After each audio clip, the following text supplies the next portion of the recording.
pues, paisanos, de buenas aquí.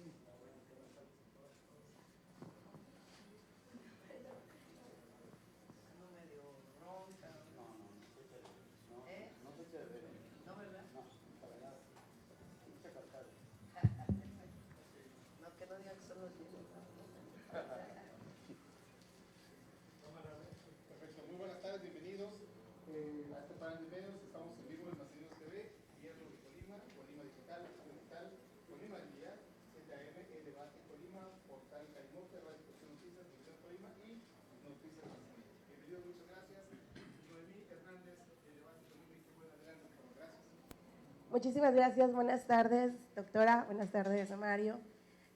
Pues sabemos este trabajo que hay actualmente en el gobierno de Andrés Manuel López Obrador. Sabemos que estamos prácticamente a unos días, meses después de elecciones y que estamos también muy cerca de que México pudiera tener su primer presidenta de la República, mujer. En esta brecha de desigualdad que todavía es muy marcada, Claudia, ¿qué trabajo se piensa realizar? Obviamente sabemos que hay una desigualdad salarial actualmente, se ha avanzado, sin embargo todavía es muy marcado, ¿no? La inclusión de mujeres en el gabinete se ha replicado en muchos gobiernos actualmente en México, cosa que nos da gusto a las mujeres, ¿verdad? En el caso particular tuyo, ¿cuál es la agenda para combatir esta desigualdad salarial, techos de cristal, violencia, feminicidios, todo lo que pues ahora sí nos pone vulnerables a las mujeres? Bueno, primero es muy importante la llegada de una mujer a la presidencia porque es un símbolo y un ejemplo para las niñas, para las jóvenes. Me decía una mujer en los Altos de Chiapas, eres el sueño no cumplido de nuestras abuelas. Y realmente muestra que México está dejando el machismo en el pasado. Ese solo hecho es importante, pero no suficiente. Y para ello tenemos que tener una agenda, tanto legislativa como de acciones para que logremos la igualdad sustantiva en el ámbito laboral, en el ámbito del hogar, que también es importantísimo, y también para combatir y erradicar la violencia contra las mujeres. Y para ello pues tiene que haber la atención a las causas igual, desde la educación, y también la cero impunidad frente a cualquier feminicidio o cualquier agresión contra las mujeres. Tengo la experiencia de la Ciudad de México donde avanzamos mucho y la idea es avanzar en este sentido en toda la República.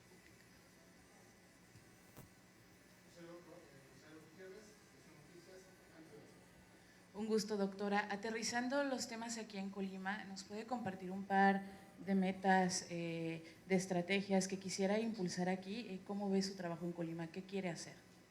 Bueno, fíjense que tenemos que ser muy cuidadosos porque el INE nos sanciona si hablamos de propuestas en este periodo de intercampaña. Ya previamente que estuvimos hablamos del ferrocarril y otras acciones importantes de infraestructura, en seguridad también, y nos vamos a poner de acuerdo con Indira, que nos va a tocar todavía gobernar 3 años con ella para apoyarla y permitir el avance todavía mayor en Colima. Pues Claudia, qué bueno que nos visitas nuevamente. Aquí la situación en Colima, quiero pensar en el país, porque lo vemos en otros estados, es el tema del transporte, sobre todo la seguridad del transporte. Ya no nada más se trata de que roben los tapones o esto o aquello, sino que ya los transportistas que llevan alimentos, que llevan medicinas, que llevan insumos tan importantes en el país, y en Colima lo estamos ya empezando a tener, pues están siendo cada vez sorprendidos. Y aquí la pregunta que todo mundo se hace, incluso había una manifestación prevista para un paro nacional, que afortunadamente creo que se hubo un acuerdo. Pero la pregunta es esa, si ya ese nivel no se está respetando, la seguridad ya es tierra de nadie, las carreteras, pues ¿qué va a pasar? ¿Cómo recibe Claudia esa bomba una vez que llegara a tener la votación mayoritaria y estar en el poder? ¿Cómo va a recibir ella ese paquetazo tan horrible que se llama inseguridad, sobre todo en carreteras? Ya no te digo lo demás. Sí, tenemos un plan y una estrategia. Tenemos también la experiencia en la ciudad, aunque la ciudad pues tiene sus particularidades y el país otra, pero tenemos una estrategia para dar seguridad en las carreteras. La Secretaría de Seguridad Pública ahora a nivel federal tiene mapeado, pero la idea es caminar en dos áreas. Uno, la presencia de la guardia, que en las carreteras, en algunas zonas a veces está y a veces no, tenemos que fortalecer eso. Y al mismo tiempo las detenciones, porque hay que detener a quien se dedica al robo de las carreteras. Y para ello se requiere inteligencia y investigación. En la ciudad hicimos un área de inteligencia y investigación muy importante que nos permitió desarticular varias células delictivas. Y en seguridad es trabajar igual que en el caso de las mujeres, como mencionaba, es atender a las causas, como lo ha hecho el presidente, y no solo con Jóvenes Construyendo el Futuro, sino más acciones que eviten que los jóvenes se acerquen a la delincuencia. Platicábamos con la gobernadora cómo cada vez son más jóvenes a quienes se detienen, y hay que seguir avanzando en darles alternativas a los jóvenes para que no se acerquen a la delincuencia, y al mismo tiempo, independientemente de si es delincuencia organizada, si es delincuencia de fuero común, de avanzar en disminuir la impunidad. Y para ello, pues tiene que haber consecuencias si alguien roba en las carreteras. Entonces estamos trabajando en las dos áreas.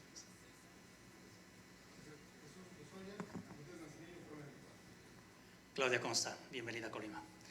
Claudia, en el caso de Manzanillo, y bueno, hablaré por Manzanillo, el sentir de los manzanillenses es que tenemos un puerto que es el más importante del país, que genera 140.000 millones de pesos al gobierno federal a través de la aduana, pero que también nos genera muchos problemas en las vialidades, en temas de infraestructura, sobre todo el estado de las calles y el tema de seguridad social, un seguro social que está obsoleto en Manzanillo, el tema de la seguridad pública, que Manzanillo es el 5º lugar a nivel nacional en cuanto a incidencia de homicidios dolosos, o sea, y un reclamo también de un gran sector de que el puerto debería ya de habilitarse en Cuyutlán. Hay proyectos, la CIPON no lo tiene, pero bueno, no camina. ¿Qué planes? Sí, a ver, Manzanillo pues tiene que ser apoyado del gobierno federal porque no es suficiente el recurso que tiene el Estado o el municipio para poder atender pues la problemática que se deriva de un puerto tan importante como Manzanillo, que es el puerto más importante del país. Hay proyectos para ampliar el puerto de Manzanillo más que moverlo del lugar. Estamos trabajando en ello porque hay varios puertos en el Pacífico que se están proponiendo. Guaymas, obviamente, el puerto de Salina Cruz tiene que terminarse para que realmente sea un puerto de contenedores. Puerto Chiapas también hay un proyecto. Entonces estamos trabajando para ver la necesidad, la posible necesidad de ampliar el de Manzanillo, pero sobre todo apoyar al municipio y en general a Colima para que las bondades que trae el puerto, que genera empleos, pues también tengan su contraprestación por parte del Estado mexicano para poder ayudar a los colimenses. Sí, es cierto. Normalmente el desarrollo tiene que ir acompañando. Lázaro Cárdenas tiene problemas similares, por ejemplo, en la propia ciudad. Entonces, sí es importante apoyar a la ciudad de Manzanillo. Sí. Buenas tardes. Bueno, entendemos que la intercampaña, la naturaleza de intercampaña, pues la llevó a tener un evento que hoy fue privado. Pero ¿qué nos puede contar con quiénes se reunió, cuál a grandes rasgos el objetivo?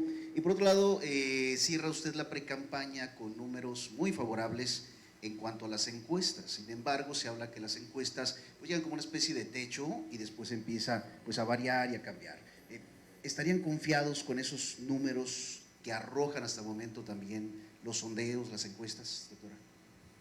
Bueno, en intercampaña estamos haciendo reuniones privadas porque, o como ayer, que si nos invitan a un foro podemos participar, como ayer lo hicimos en la Universidad de Guadalajara, hablar sobre educación. Pero lo que estamos haciendo son reuniones privadas con nuestra estructura territorial para apoyarlos, echarnos porras entre todos y prepararnos para todo lo que viene. Y bueno, como reunión privada puede participar la gobernadora, y por supuesto pues los responsables del partido aquí en Colima. Sobre la encuesta, a ver, le voy a pasar aquí a un gran colimense para que nos dé también su opinión. Pues mira, en el periodo que fue la pre-campaña, el promedio de las encuestas al arranque, en noviembre, comparada con el promedio de las encuestas en enero, al cierre, nuestra candidata, la doctora Sheinbaum, subió entre 5 y 6 puntos. Y la candidata del PRI y del PAN quedó igual, bajó un poquito. Pero eso nos permitió consolidar una ventaja de 2-1, y que es el consenso en todas las encuestadoras, por lo menos de 2-1. Pero pues uno pensaría, con esos resultados de la precampaña, pues ya la doctora, nuestra candidata, pues se va a dedicar todos los días a hacer su plan de gobierno. No dijo, no, vamos a recorrer otra vez el país para ver a nuestras estructuras, que son parte también muy importante de la estrategia. Entonces, vamos a arrancar con una ventaja importante la campaña, pero lejos de confiarnos, estamos trabajando más. Hay una supervisión semanal de nuestra candidata, de todo el avance que se hace en el trabajo territorial y de estructura de defensa del voto. Entonces, vamos a mantener esa ventaja, ese va a ser el objetivo. Siempre es más difícil subir cuando se tienen niveles tan altos, y pensábamos que en la precampaña el objetivo era mantenerlo, y no solo lo mantuvo nuestra candidata, sino que lo subió. Entonces estamos muy contentos por eso, y es este trabajo incansable de ella, permanente, recorriendo el país, estando en contacto con la gente, es lo que da esos niveles de preferencia. Buenas tardes, gracias por concedernos este espacio para el diálogo. Yo quiero preguntarle, doctora, sobre el proceso interno, la vida interna del partido. A nivel nacional las cosas salieron muy bien, hubo reglas muy claras y los participantes quedaron conformes, ¿no? Sin embargo, vemos que en los estados no está ocurriendo así, hay pues, evidentes inconformidades. Es el caso de Colima, donde hay un grupo importante de militantes pues, que no está satisfecho con la manera en que se están haciendo las cosas. ¿Cómo se va a procesar esta inconformidad? ¿Tienen diseñada alguna acción? Hay personajes importantes aquí en Colima que pues, no están de acuerdo con lo que se está haciendo. ¿Tienen contemplado algo en específico para resolver esta situación? Siempre nos va a ocurrir, afortunadamente tenemos muchos cuadros, muchos militantes, que todas y todos pudieran encabezar las candidaturas. Desafortunadamente solo hay un espacio en cada cargo. ¿Cómo lo resolvemos? A través de las encuestas. Es la mejor fórmula para que no haya amiguismos, para que no haya sectarismos, para que no haya ningún tipo de influyentismos. Entonces aquí ya tenemos resuelto las principales ciudades, los principales municipios, Colima, Manzanillo, Tecomán y Villa de Álvarez, y se hizo a través de las encuestas. Lo que estamos haciendo es damos a conocer los ganadores y le damos acceso a todos los participantes, no solo al resultado de la encuesta, que pueda acceder a las bases de datos de estas encuestas por si quiere auditarlos. Siempre estamos a la mejor disposición. Llaman y la comisión de encuestas les da acceso a las bases de datos. Sí, entonces las inconformidades pues a veces vienen de que de manera legítima aspiraban a un cargo, sin embargo la gente decide. Nosotros tenemos que ser muy estrictos con esa toma de decisiones, que sea pegado a lo que nos dice la gente. Me gustaría, doctora, si responde la pregunta. Sí, a ver, para ser candidato o candidata de Morena, primero lo que pedimos es honestidad. Hay incluso personas que se están sumando que eran de otros partidos políticos y lo que les pedimos es que tienen que tener los principios del movimiento. Dicen que a veces no importan muchas cosas que hiciste en la vida, si a lo largo de tu vida cambiaste de opinión y decidiste orientarte por otra cosa, eres recordado por ello. Hay casos de periodistas así, de gobernantes, de militantes o también de distintas profesiones. Pero tienen que asumir los principios del movimiento. Aquellas que deciden optar por la denostación, por la mentira, como parte de hacer política, esas personas no son parte del movimiento, porque hacen daño al movimiento y además han perdido la esencia de lo que es el movimiento. Entonces, sin ponerle nombre particular, sí es importante que se respete al movimiento, que se reconozcan los principios del movimiento y que se reconozca la encuesta como la forma de decidir quién o quiénes van a ocupar un puesto de elección pública.